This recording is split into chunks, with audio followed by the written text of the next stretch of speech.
To start video number 2, I want to focus on figuring out why these headlights don't work. I have a suspicion that the bulbs might be bad because the rest of the bulbs work. So that tells me that I think the switch is okay.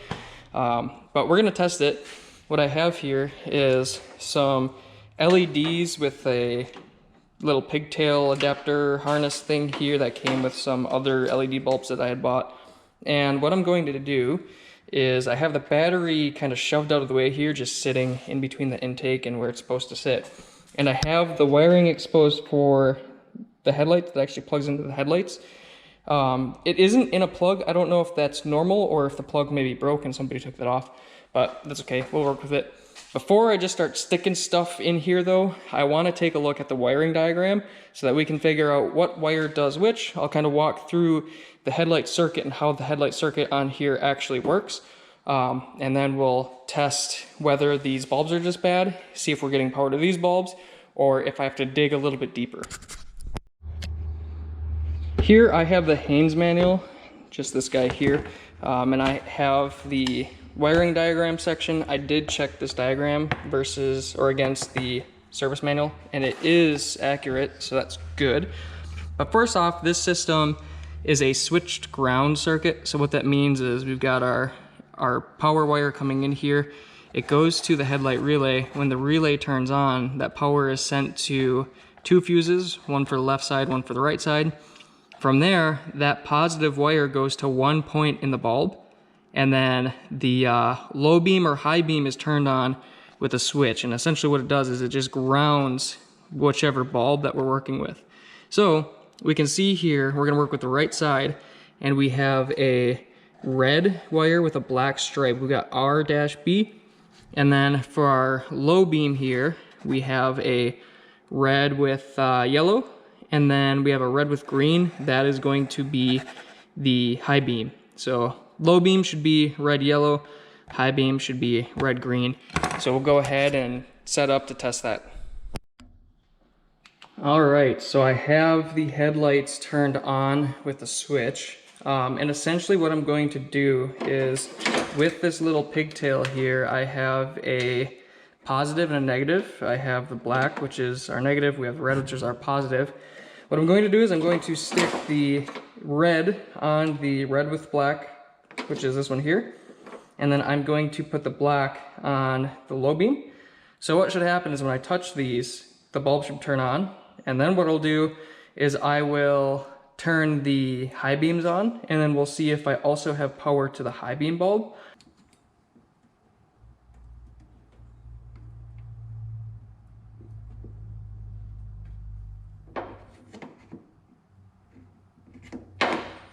All right, so we do have a low beam headlight.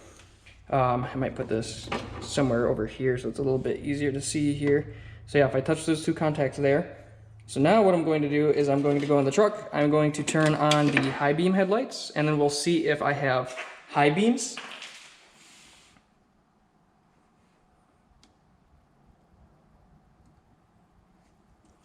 And there we go, we do in fact have high beams.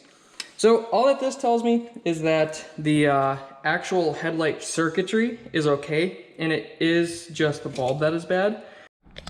So now we know that the bulbs themselves are just bad and the wiring itself seems to be okay.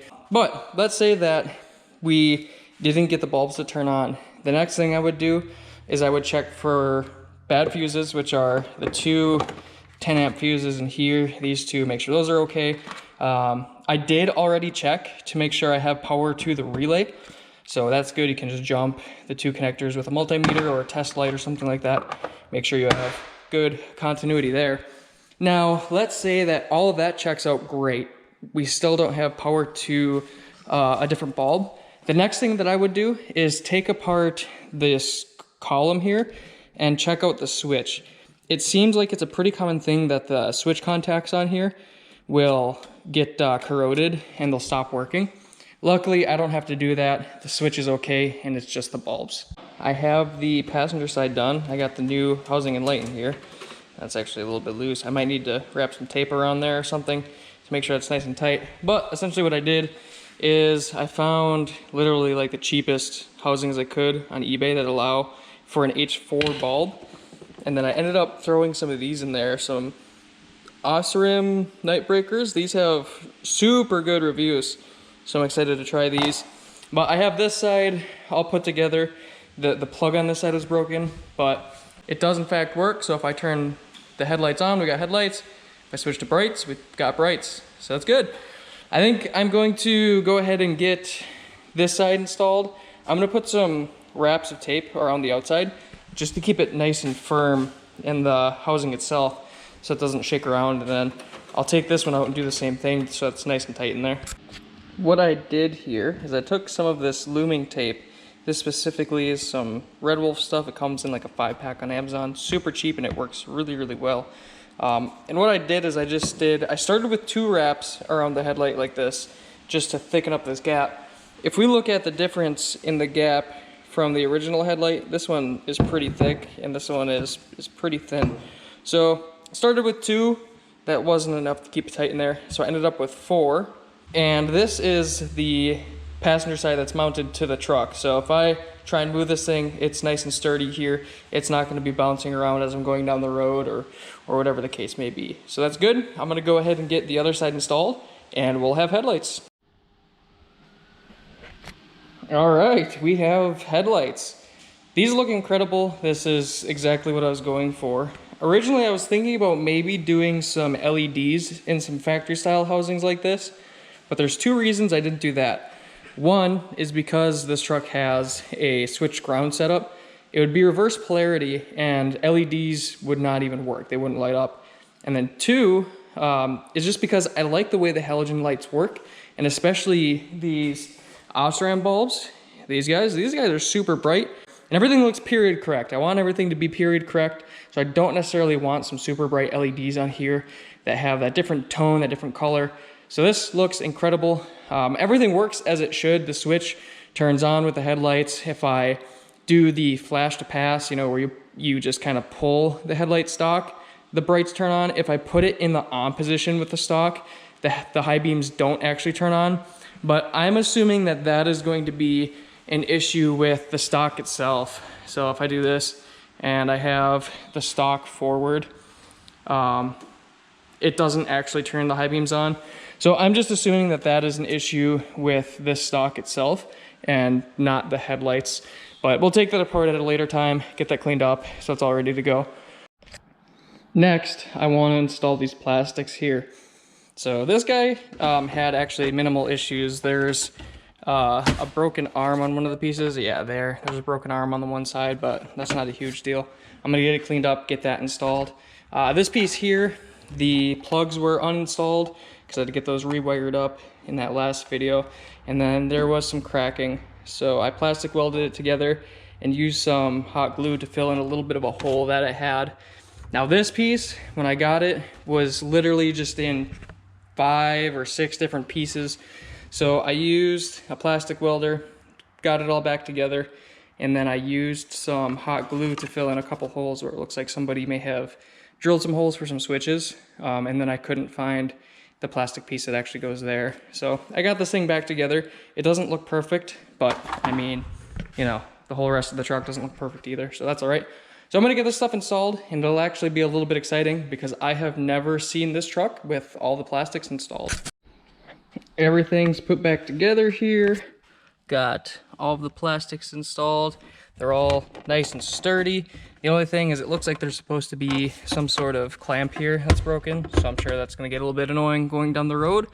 But all that's really missing is a radio, which this thing was missing the side brackets. So I found some of those on eBay for like 30 bucks, ordered those. So I'll be able to put a radio in it, just have to get a radio. And then I think I'm gonna get a cup holder. And then I'm also missing the door card on that side. It came with a door card, but it's not the right one. I think this is for like a truck or something, because this definitely is missing the handle cutout for the other side. But the rear is all put back together, and then I did replace the deck light here with a LED. Just had a bag of a bunch of the LEDs that fit those, so that worked out well. I'm working on the rear tailgate, rear window assembly here, and I've got a couple things going on. So to start off, when I first got the truck, in the previous video, I rewired that switch up front. That's all working as it should. It's great. The switch functions as it should. The window lock switch functions as it should. That's all good. But one thing that I noticed is if I have the window all the way up to the top, it won't roll back down. And what I found is if I unplug the limit switch, I'm able to bring that window back down, go back up, do whatever I want. But as soon as this limit switch is plugged in, as soon as it's triggered at the end here, this gear will turn and the bottom of the switch kind of falls off the end of this gear assembly. The window's stuck, it will not move. I've taken this harness completely out of the tailgate here and I've checked everything over. I did find a couple of things where it looks like somebody tried to wire in a new switch to where it was wired for the key switch in the back. So I fixed all that, got everything re-loomed, but there wasn't anything that I found where it was shorting, where maybe this switch was grounding out some other circuit and it wasn't allowing the motor to move. I did end up pulling this panel here and there's some wiring back here. So I unplugged the harness here, pulled it through the bottom side of the truck, pulled it up this way and had the whole harness at my house, just kind of redoing it and making sure everything was good there. And all of that checked out. I also took a flashlight, shined it up into this cavity here, and just made sure that there wasn't anything where maybe like a mouse got in there or somebody tore it or it ripped or whatever the case. The wiring all looks great all the way up through here. In this front section here, if I pull this panel carefully, up here, it's hard to see. It's really, really dark. But there's a relay here, and this is actually the relay that controls the rear window. That all checks out. The wiring going to it checks out, I should say. All the wiring down here is all good. There was some more melted green wire, so I did replace a stretch of that. It wasn't melted through, it was just kind of, you know, like the wire was kind of melty looking. So I got that all replaced. I think next I'm gonna pull this panel off and check everything up to this switch here. Because another thing I noticed is when the window went all the way up, the defrost would always come on, and that's normal. So the limit switch tells this relay box and the defrost assembly that the window's up so defrost can turn on, and it also allows the windshield wiper to start moving, because if the window isn't up, you don't want your wiper just flapping in the wind. So it's supposed to turn on, but it's not supposed to turn the defrost on automatically. You should have to hit this button. So I'm not exactly sure what was going on there. I did check all of the wiring, you know, up to this point when I had everything pulled apart, and I didn't find anything melted together. But I think I'm just gonna pull this panel off here and just kind of make sure that everything else checks out. There isn't any other hot spots where stuff got warm or anything like that. And if I need to, for the time being, I am okay just leaving this limit switch unplugged. I just have to be mindful that when that window gets to the top, I have to stop pushing the switch when it gets up to here. I have the panel off and I took a look just up underneath everything at the wiring up above, and I didn't see, you know, anything else. Everything that is retaped has been very thoroughly checked over. So that all checked out when I redid all that. Like that back piece you can kind of see there. And up here, I just took a quick look at everything just to make sure that all of this wiring looks like it's intact. Nothing's, you know, cut apart, spliced together, so on and so forth. The wiring for the switch itself looks good. So all that checks out. Another thing I did is I did end up pulling this relay out. So this is the relay that's mounted behind this panel up here. And the board looks great. All of the capacitors look great. All of the relays look great. Nothing looks burnt or anything like that. The back side of the board looks in really good shape as well. So that's all good. I don't know why that limit switch is causing issues. Essentially, all that this is supposed to do is just give a signal that the window is all the way up to stop the motor. It's got the wiper, so if the window's all the way up, it'll allow the wiper to move. Another thing that can happen is if the wiper isn't parked correctly, it won't allow the window to move, whether it's up, down, wherever. But I have that eliminated because I have that completely disconnected there, so that takes that out of the scenario. What I do know is that the window functions without this limit switch. The window goes up, the window goes down. I have to be mindful to make sure I don't over torque the heck out of the motor. But honestly, I think what I'm going to do is I'm going to put everything back together here, call it a day, and enjoy my window that works up and down even if the limit switch isn't installed. Before I put everything back together though, there is another thing that I am planning to do. So if we take a look at this here, this is what goes to the license plate lights here, this green and this white and black. And then these three wires here are what normally go to the key switch that's back here. But for whatever reason, this truck, the key switch wasn't original. It was replaced, or the lock was just jam-packed full of junk and it didn't work. It was in really, really bad shape. So I ended up taking all of that apart. I have the window tumbler switch assembly here, or what's left of it. So the inside of the lock I ended up drilling out. It was completely oxidized to the point that if it was the original from this truck, it was never going to work again. There was no point in trying to fix it. It was already corroded and falling apart. So I drilled it out, got that out of there. I do plan on putting this back into the gate and shoving a plug in here just to make sure it's somewhat watertight. And that'll be it. Here's the back piece where I cut the wires off, and then there's just a little rubber cap here. So that can all go to the side. And what I'm going to do is I'm going to replace the keyed switch with a normal momentary switch. The new switch has arrived. I've got it all connected here. And as we can see, we've got off in the middle position, on and on. So if it goes this way or this way, it'll turn on. A couple other things. I did do a lock bypass on here. So essentially what that does is it combines the green with red and the blue with red. I have those joined together with a connector under here. So what that'll allow is sometimes with these, if the latch isn't sitting perfectly, it won't actually allow the window to open and close. So that's taken care of. It also allows me to open and close the window with the tailgate open. So if I do this, my window still works as it should. And I got this all tested and that all works. So I'm gonna go ahead and get this mounted into the actual tailgate handle. I have a pretty cool idea of what I want to do for that. So I'll show that next. And then I have to run all this wiring underneath the glass and where it's supposed to be, where it'll come out from the hole underneath. As far as mounting the switch, I originally drilled a hole right here. So right there. And I originally wanted to have the window switch kind of up here like this.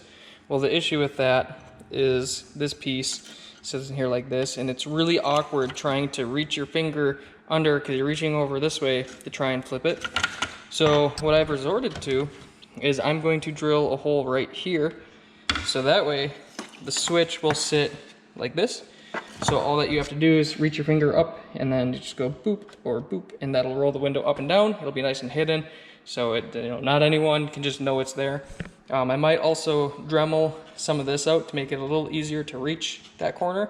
But I'll get it installed first, get the hole drilled, get this installed, and see what it's actually like reaching your finger up there to open or close that. I have everything put together here. So I did end up Dremeling some of this bottom section out here, and I've got the little protector on here to make it weather tight. But this should be nice when this is up here. I'll just have to reach my finger underneath like this and go this way or this way. So that should work pretty much perfect. I just have to find something to plug the hole where the old key was.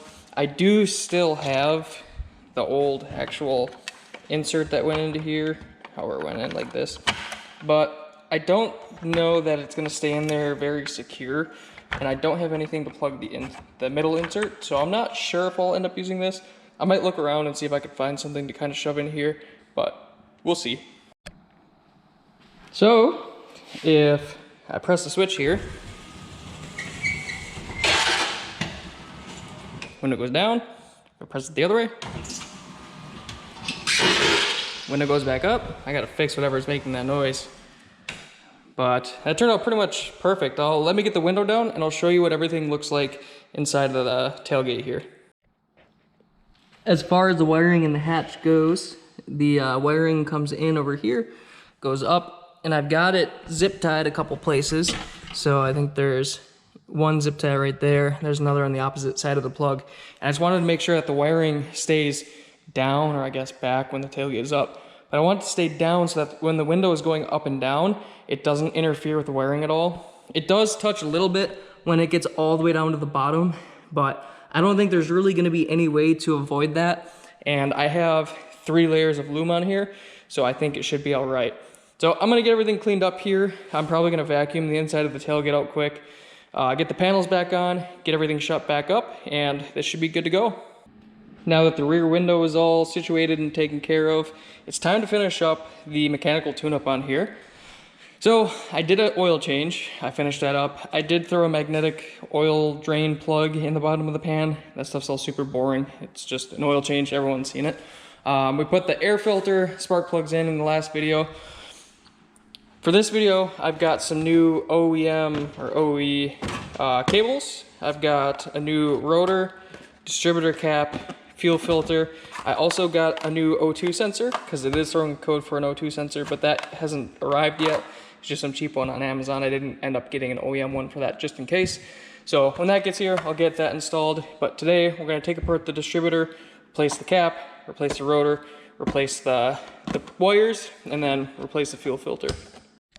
I have the distributor apart, so I have the rotor out, I have the cap off, and the inside is pretty rusty, like the shaft that the actual rotor sits on is pretty rusty.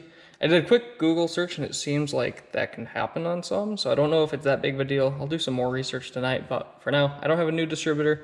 I'm gonna go ahead and get the cap, or the rotor installed, the new rotor, the new cap, get the new wires on.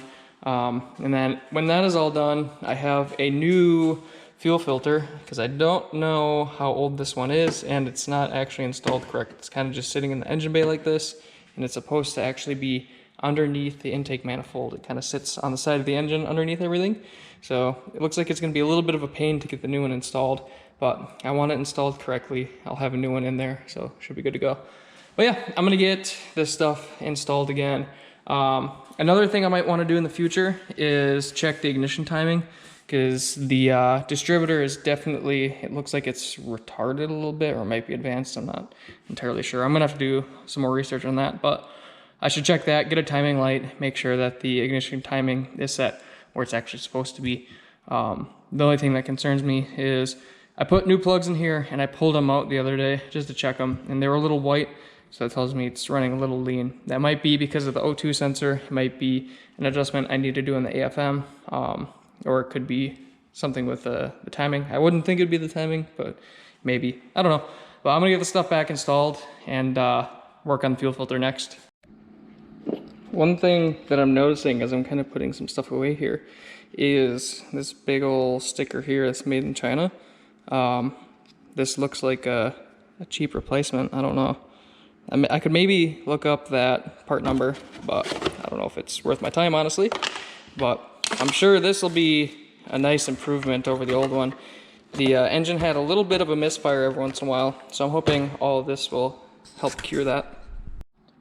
With the new wires on, the new rotor on, the new distributor cap on, we should be good to go.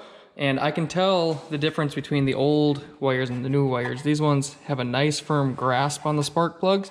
The old one, you could wiggle up and down quite a bit, so that's super nice. I might try and straighten up these wires a little bit up here, but I still have to put everything else back together. So I'm gonna get that together and then start working on the fuel filter replacement. So I've been looking down here. I unplugged all of these connectors, trying to see if I can figure out where this fuel filter is meant to actually mount, and I can't find anything. I mean, there's some bolt holes in the side of the block, but I'm assuming that I'm missing some sort of bracket on the side of the engine. So what I'm gonna do is, it looks like a lot of people will have the fuel filter sit right here, and they have this bolt right here hold down this tab here.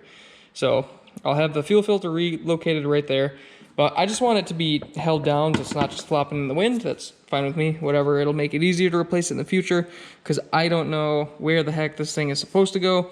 I don't see any bolt holes that should be holding it down, so on and so forth. So I'm gonna get this old one out of here, get the new filter installed, get it mounted to that bolt there, and then we should be good to start this thing up, see what it sounds like with the new stuff on.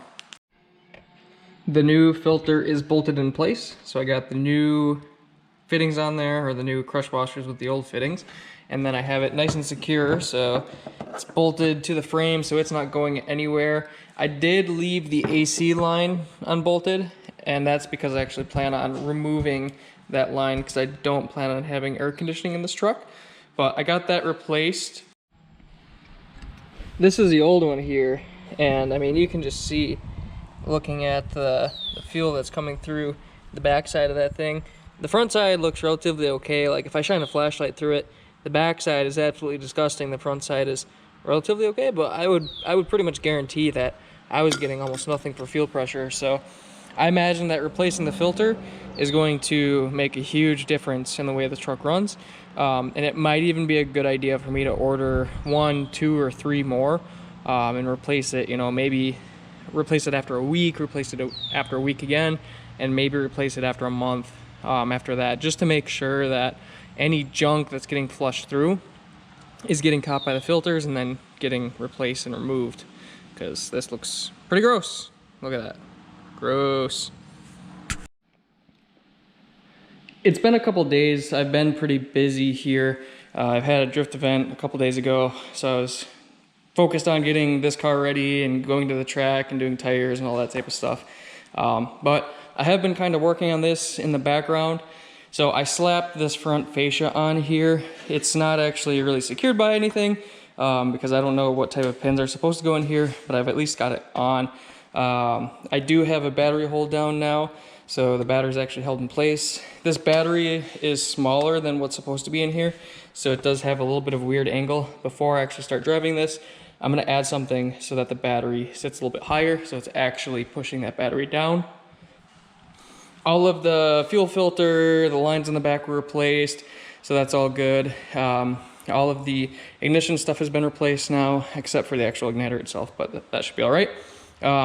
There's a few things that I want to do yet, just because this thing does have a little bit of a miss at low RPM when it's warm.